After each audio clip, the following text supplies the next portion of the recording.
I really hate it when people I don't like or I am supposed to hate say things that I'm supposed to find ridiculous, but in fact I kind of like.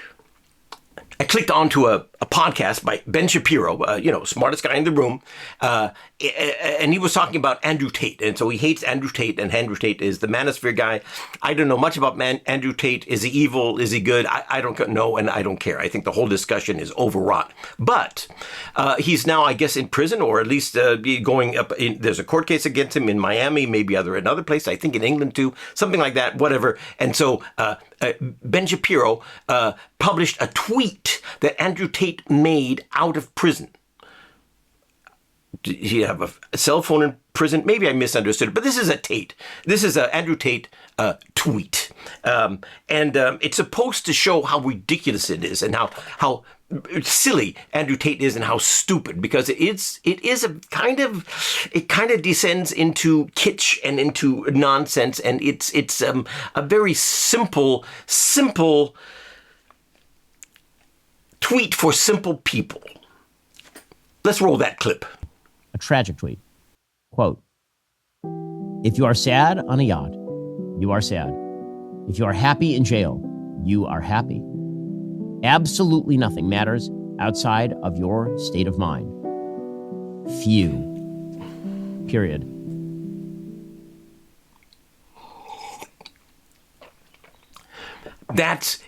That's how intelligent and how well-spoken and well-read and cultured these guys are.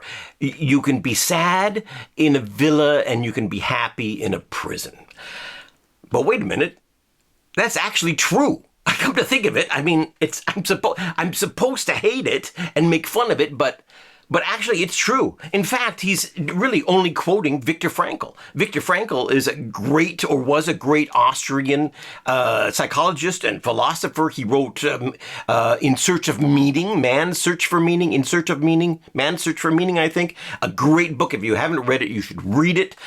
He survived the Holocaust. He was in, I don't know if it was Auschwitz, but he was in the Holocaust. He was Jewish. He was in prison. He suffered through all of that. And he came out thinking this one thing, which is it's a decision. You can be in there and you can suffer and decide to suffer in your mind and to be sad in prison, or you can say, no, this is still my life. I am still in charge of my life. It's a decision. And that changed my life. That blew me away because it's true. And of course, it's not only Viktor Frankl says that. It's, Zen, it's Buddhism, I guess. It's, it's not a new thing what Viktor Frankl was saying. And it's not a new thing what Andrew Tate is saying. And it's true. So you can make fun of it, make fun of Andrew Tate, whatever, tweets like this, all you want. But in the end, it's true. And, I kind of hate that because I prefer making fun of people like Andrew Tate. But this tweet, at least, is true. I just hate that. This week it came out that a star Cambridge professor, Professor Abday, a black guy, plagiarized much of his work.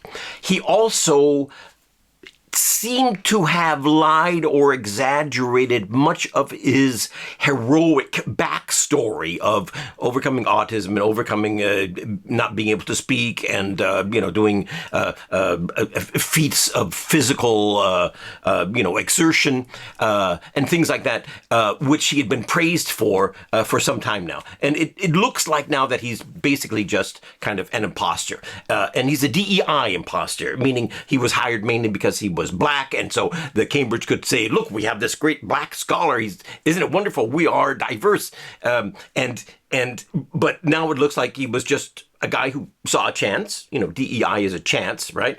And he took it and he ran with it and he fooled everyone for a while. And I say, more power to him. If you can game the system like that, if you see what the system is doing and how stupid people are and what stupid people believe, and you can take advantage of them, and to your own advantage, I say go for it.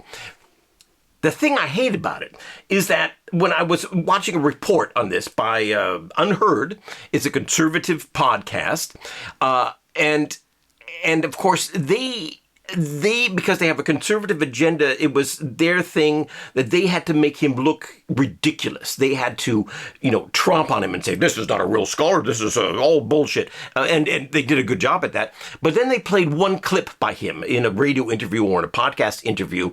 And the clip does make him look silly and not very scholarly and a little bit like really kind of cheap and kitschy. Let's run that clip, okay? Shall we? Ralph, run the clip. I would take a thread and a needle and I'd interweave love into our society. That's what I would do. I think the absence of love in our society is absolutely palpable. I feel like the empathy we have for one another, the tolerance that we have for one another, it's completely eroded, and there is so much anger in society. There's so much anger in society, and I often think, what would one replace that with? Because also, that anger has become inflicted. We're not kind of driven towards one goal, we're kind of turning on one another. And so for me, the thing that I would do, if I could change the world, I would have the world, and I'd have it spinning on this axis of love. Okay. The thing is, it's kind of true, isn't it? I mean, isn't the world filled with too much anger and hate?